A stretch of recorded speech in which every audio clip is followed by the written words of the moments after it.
Hello các bạn, hôm nay mình sẽ hướng dẫn cho các bạn cách unbrick điện thoại Sony Xperia XZ2, XZ2 Compact và XZ3 từ chế độ ELL mode và cách chọc test point để unbrick.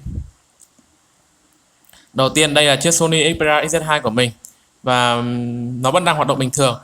Tuy nhiên hôm nay mình sẽ làm cho nó break đi các bạn nhé.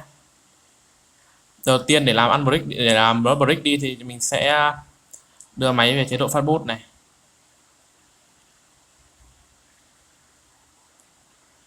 Đây, ok, đưa về phát boot rồi. Dùng tool nhá. Mình sẽ lấy Oden Fox của mình.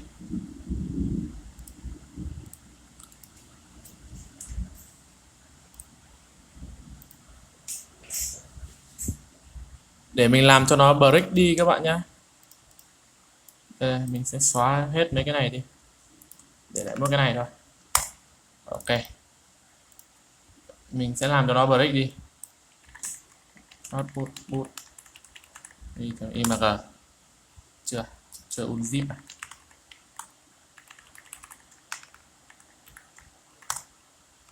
Ok, mình sẽ làm cho máy nó break đi. Nếu mai nó không chịu boot thì cứ làm cái hành động thôi.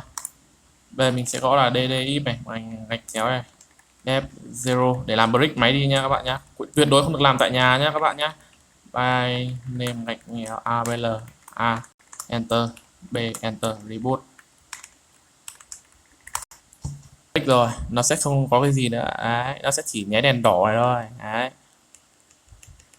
break rồi các bạn nhá. Đây là trường hợp break đầu tiên, có rất là nhiều trường hợp break. Nó sẽ thường là mình sẽ thấy có hai trường hợp break, là một là nó sẽ treo đèn đỏ như này, hai là chúng ta sẽ bật nguồn nó không báo đèn, không báo cái gì cả, nhưng mà cắm vào máy tính thì nó nhận luôn là EDL. Nếu mà cắm vào máy tính và nhận luôn là EDL thì các bạn có thể cứu, các bạn không cần tháo máy. Còn trong trường hợp mà nó cứ như thế này thì các bạn sẽ phải tháo máy các bạn nhá. Nó cứ như thế này thì các bạn sẽ phải tháo máy. Đây, vậy là chúng ta sẽ phải tháo máy. Bây giờ mình sẽ tháo ra nhá.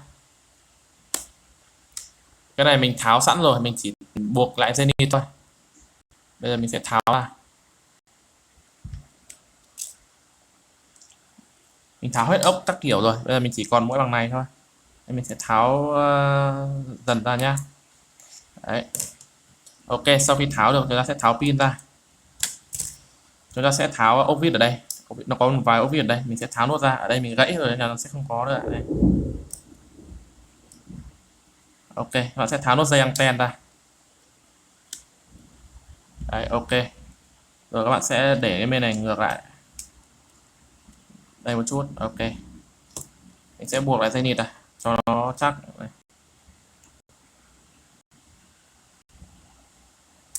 Ok, các bạn sẽ chọc điểm từ đây này, từ đây ra đây, từ đây ra đây. Cái bên này mình chọc nhiều rồi nên là nó hơi bẩn. Các bạn sẽ chọc đây, đại khái là sẽ chọc từ đây ra đây. Đấy, cái chân này này, bạn sẽ chọc từ đây ra đây. Đấy, ra mát nó đây. Thì mình sẽ sử dụng kéo, hoặc là các bạn có thể dùng nhíp, các bạn có thể dùng nhíp hoặc kéo. Đây mình, hoặc là các bạn sẽ hàn một cái mối hàn vào.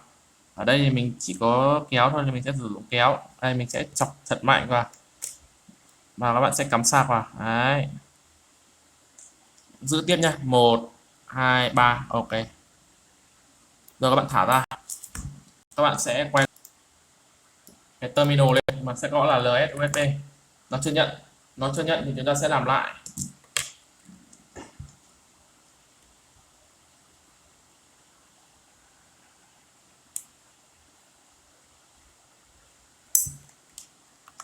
Ok, nhận rồi, các bạn sẽ chạy lại lệnh LS USB. Nó sẽ nhận một cái thiết bị, đó chính là K207 này nhá. Đấy, bây giờ chúng ta sẽ tiếp tục. Tuy nhiên là các bạn sẽ để từ từ lên thôi, không nó sẽ bị ngắt kết nối đấy. Ok, chúng ta sẽ để lại cái pin vào tạm thời như vậy. Nó sẽ gắn các pin vào rồi. Ok, gắn chắc vào rồi. Bây giờ nó sẽ tiếp tục nhé. Đây, Bây giờ chúng ta sẽ tải firmware Unbrick. Firmware Unbrick thì mình không tải file Unbrick. File Unbrick thì mình sẽ để dưới mô tả. Cái điểm test point mà mình vừa chọn đây này là XZ2, còn các dòng XZ2 compact hay là XZ3 thì mình sẽ để một cái điểm riêng ở dưới các bạn nhé, dưới mô tả. Và cái video, cái file của các cái dòng đấy thì sau này có thì mình sẽ để dưới mô tả, hiện tại mình chưa có. Đây là đầu tiên chúng ta sẽ tải cho video này tạm thời là cho XZ2, còn nếu các bạn sau này các bạn xuống mô tả các bạn thấy cho các dòng khác thì các bạn có thể làm theo các dòng khác các bạn nhé. Hiện tại là mình chỉ có XZ2 thôi. Các bạn sẽ tải cái file XZ2 Unbrick này. Đây là cái file Unbrick dành cho bản quốc tế AU Shopbank, là cái bản này, cái file này. Còn các bạn dùng máy Docomo thì các bạn tải cái file Unbrick này nhá. Ở đây mình dùng máy quốc tế thì mình sẽ tải cái file này. Ok, mình sẽ tải về. Ok, sau khi tải xong chúng ta sẽ quay lại terminal này. Chúng ta sẽ CD vào thư mục download nha. Enter và LS ra. Nó sẽ có cái file Unbrick này. Mình sẽ unzip nó ra. Bây giờ sẽ gõ là unzip và dán nó vào. Enter. Chỉ làm trên Linux thôi. Video này chỉ làm trên Linux các bạn nhé, không làm trên OS khác được. Làm trên Linux hoặc làm Mac OS chứ không làm được trên OS khác các bạn nhé. Ok, sau khi giải nén xong nó sẽ có cái file folder là LL firmware như thế này.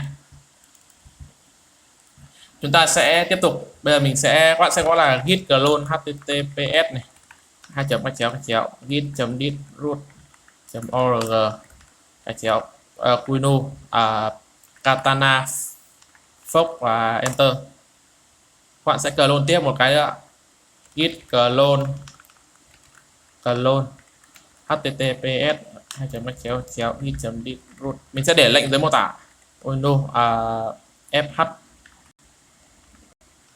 coiot sdm845. Chúng ta sẽ Setana Fox. Các bạn sẽ có là cp chấm chấm cái chéo fh coiot gạch ngang sdm 845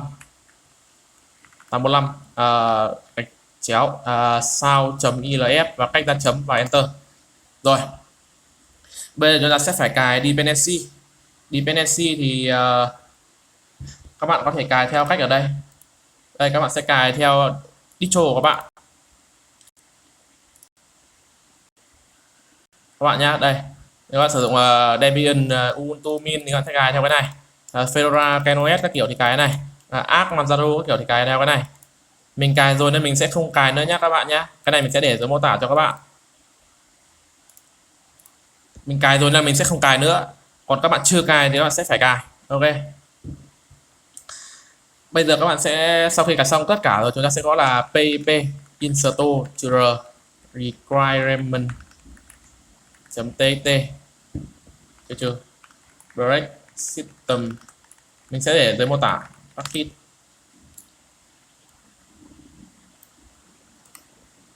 Enter.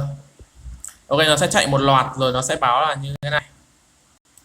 Bây giờ nó sẽ gõ là python katana .p -f sdm845 -e sdm845 này exploit coiot .lf -f prong gạch ngang filehost gạch ngang ddr .ilf và enter. Đây các bạn sẽ thấy là có cái vòng là loader uploader successfully như này là thành công các bạn nhá, là được các bạn nhá. Là sẽ bẻ khóa được xác thực ELL, bởi vì cái máy này nó vốn dĩ nó có xác thực ELL các bạn nhá. Cái máy này vốn dĩ nó có xác thực ELL nhưng nó phải bẻ khóa xác thực thì chúng ta mới flash được ROM. Bởi vì cái xác thực nó chỉ có ở trong Sony, nội bộ Sony thôi, mà chúng ta có ở Sony đâu mà chúng ta có được. Đấy. Chúng ta không là những cái con người ở trong đấy thì chúng ta sẽ không thể có được cái xác thực của Sony, nên chúng ta phải bẻ khóa bằng cái tool này các bạn nhá. Sau khi bẻ cái này là bẻ khóa thành công rồi. Sau khi bẻ xong chúng ta sẽ CD ra ngoài. Đấy. Tuyệt đối không rút cáp này. Rút cáp xong thì nếu mà rút cáp thì các bạn sẽ phải làm lại. Bây giờ các bạn sẽ clone cái EDL tool này nhá. Các bạn sẽ gõ là git clone này, https này, github.com này, bcl EDL gạch ngang EDL và enter.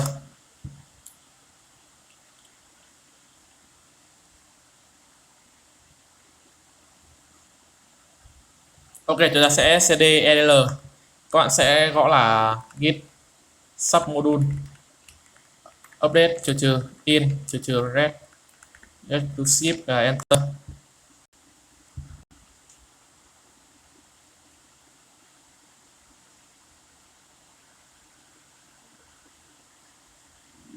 Đợi ở chút các bạn nhé. Ok, được rồi, bây giờ các bạn sẽ gõ là pip install trừ r requirement txt trừ trừ break system package enter. Đấy, nó sẽ chạy một loạt như thế này, các bạn cứ đợi cho nó xong hết như này là ok. Bây giờ các bạn sẽ gõ là pip install chấm và trừ trừ break system package và enter. Các bạn đợi cho nó cài nhá. Đây, đợi nó cài nhá. Tắt mấy cái này đi.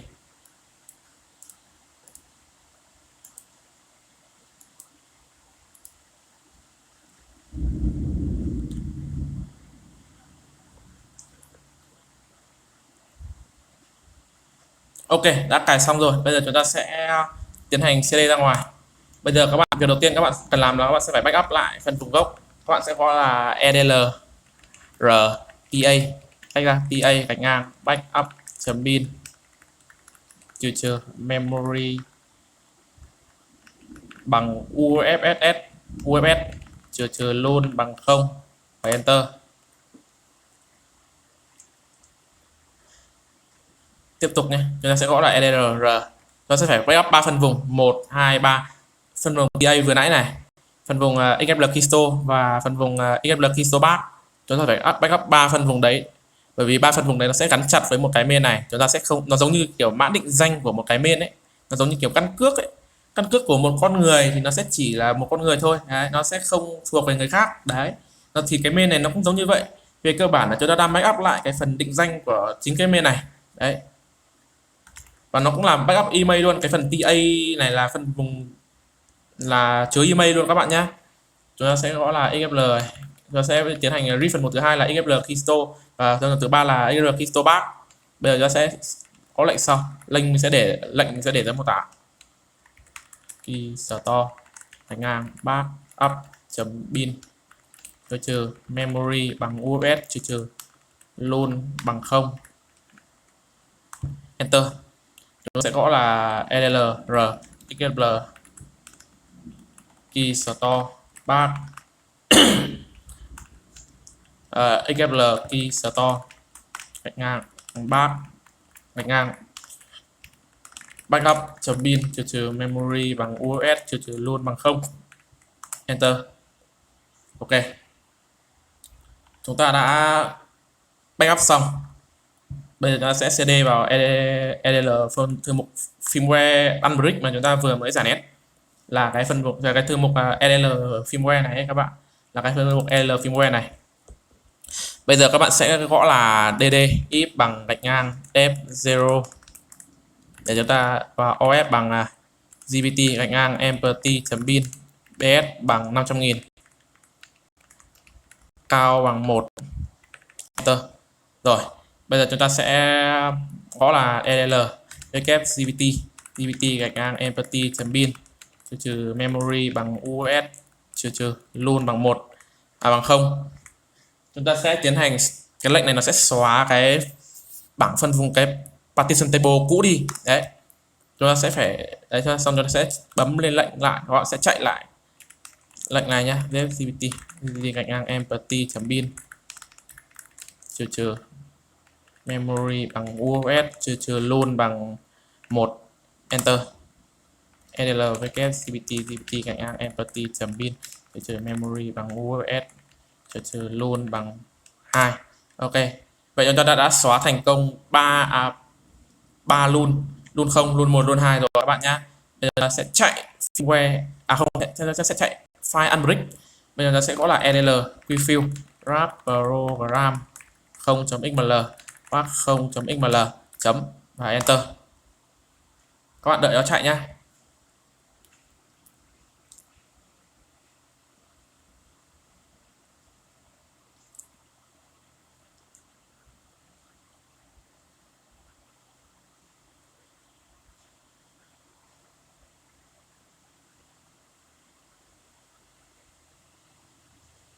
Ok, bây giờ chúng ta sẽ chạy thêm loop khác nhá. Các bạn sẽ phải gõ tiếp này EDL prefill rap program 1.xml pack 1.xml chấm và enter. Sẽ gõ tiếp là EDL prefill rap program 2.xml pack 2.xml chấm enter. Đợi tiếp. Ok. Sau khi chạy xong restore xong ba cái loop này, ba cái loop này, chúng ta sẽ phải gõ lại EDL set bootable storage arrive và cách ra 1 và enter. Bây giờ các bạn sẽ phải ls ra thì chúng ta sẽ flash lại cái đây này, nó sẽ flash lại cái loop 0, loop 1, loop 2 này các bạn nhá. Đây mình sẽ copy cái loop 0 này ra. Đây mình sẽ gõ là EDL wcpt dán cái này vào và trừ memory bằng UFS trừ loop bằng 0. Ok. Rồi, sau khi restore xong chúng ta sẽ phải restore tiếp luôn 1 và loop 2 nữa. Nó sẽ gõ là EDL wcpt dán cái này vào trừ memory bằng UFS trừ luôn bằng 1 và enter. Chúng ta sẽ kéo lên, chúng ta sẽ restore nốt cái luôn 2 này nữa. L wcpt dán vào trừ memory bằng UFS trừ luôn bằng 2 enter. Rồi, sau khi restore xong ba cái loop này rồi, chúng ta sẽ cd ra ngoài. cd chấm ra, nó sẽ ls ra, nó sẽ có cái file backup mà lúc nãy chúng ta backup ấy. Đây này. Đấy. Thấy chưa? Có file chúng ta backup này. Bây giờ chúng ta sẽ restore lại ba cái file này. Các bạn nhá. Các bạn sẽ gọi là edlw này, ta cạnh ngang backup.bin trừ memory bằng UFS trừ luôn bằng 0. Các bạn sẽ restore nốt hai cái file này. Các bạn sẽ gọi là edlw này. xml key store xml key store cạnh ngang backup bin trừ memory bằng UFS trừ luôn bằng 0. Nó sẽ có tiết nhá, edlw xml key store back xml key store back cạnh ngang backup bin trừ memory bằng UFS trừ luôn bằng 0 enter. Vậy là chúng ta đã unbrick xong. Bây giờ chúng ta sẽ rút sạc ra, các bạn mở nguồn lên thôi. Tuy nhiên là nó sẽ không vào ROM, chúng ta sẽ phải chạy lại Rombox bằng gì nhỉ? Bằng Xprefirm và New Flasher các bạn nhé. Đây mình sẽ gắn bớt lại vào.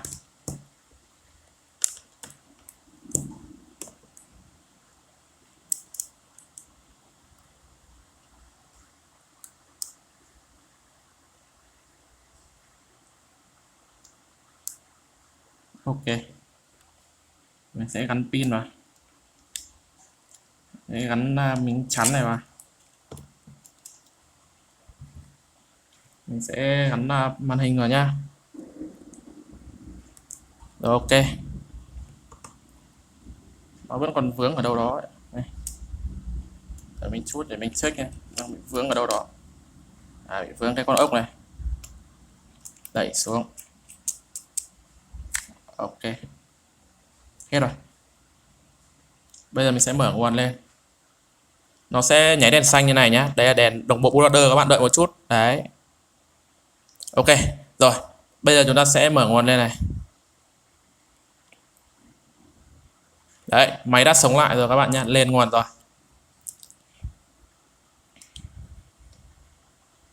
Ok, nó sẽ không lên nguồn đâu, chúng ta sẽ phải chạy lại ROM gốc các bạn nhá. Đấy, nó sẽ reboot lại thôi. Chúng ta sẽ đưa máy về chế độ flash mode bằng cách giữ giảm lượng này và cắm sạc vào. Xong bây giờ chúng ta sẽ chạy lại ROM gốc. Thì các bạn để chạy ROM gốc này, các bạn sẽ phải cài Y để các bạn chạy cái Xprefirm. Này. Đâu rồi? Cái terminal đâu nhỉ? Để mình mở terminal lên. Ok. Các bạn sẽ phải cài Y và cách cài Y thì các bạn có thể tìm trên mạng rất là nhiều rồi. Mình sẽ không chỉ nữa. Rồi ok. Sau khi chạy được Xprefirm, chúng ta sẽ tìm firmware của con máy của các bạn nhé. Đây này, mình sẽ tìm cho XZ2. Bản của mình là bản dual sim H266 US này. Đấy. Ở đây mình tải rồi, đây mình sẽ không tải nữa. Tiếp đến thì các bạn cần tải thêm không phải đây, các bạn cần tải thêm New Flasher. Thôi nhỉ, mình nhớ là mình tải rồi nhưng mình không nhớ để đâu các bạn. Đây, cái New Flasher này, sau khi các bạn tải xong các bạn sẽ giải nén nó vào cái thư mục ROM gốc. Ở đây mình giải nén rồi, đây mình giải nén rồi nên mình sẽ không cần nữa nhé. Bây giờ mình sẽ mở cái thư mục ROM gốc bằng terminal. Mình sẽ gõ là chmod cộng x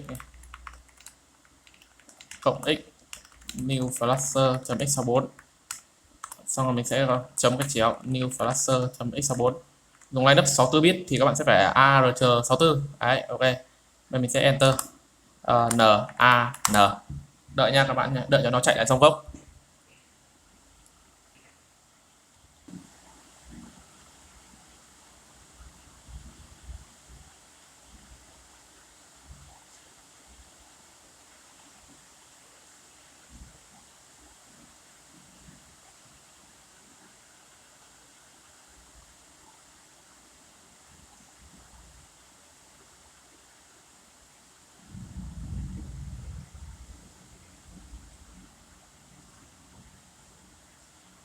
Ok, các bạn lưu ý là mỗi khi các bạn chạy dòng gốc ấy thì các bạn sẽ phải vào thư mục này, xong các bạn tìm xem có cái phần phân vùng boot nào ở đây không, nếu mà có cái folder boot ở đây hay không, nếu có thì các bạn xóa đi cho mình nhé, cho nó an toàn các bạn nhé, sau này sẽ không lo brick nữa, các bạn có thể chạy ROM thoải mái. Đấy, ok, bây giờ là mình sẽ rút sạc ra. Đấy, ok,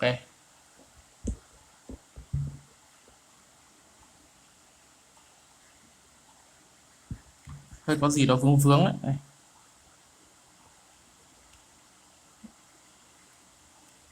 Ok, mình sẽ buộc lại vào.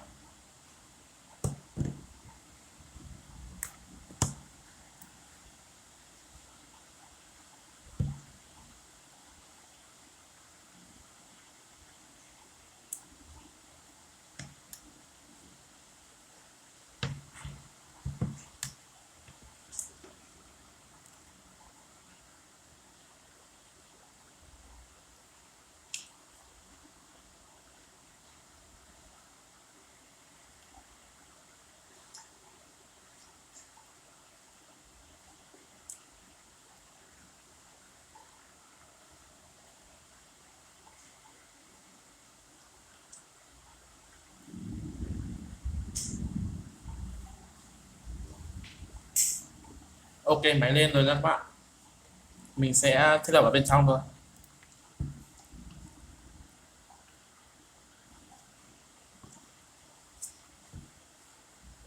Nó sẽ xóa luôn RP các bạn nhé, và xóa sẵn RP luôn. Cái Unbreak này nó sẽ xóa RP cho các bạn luôn.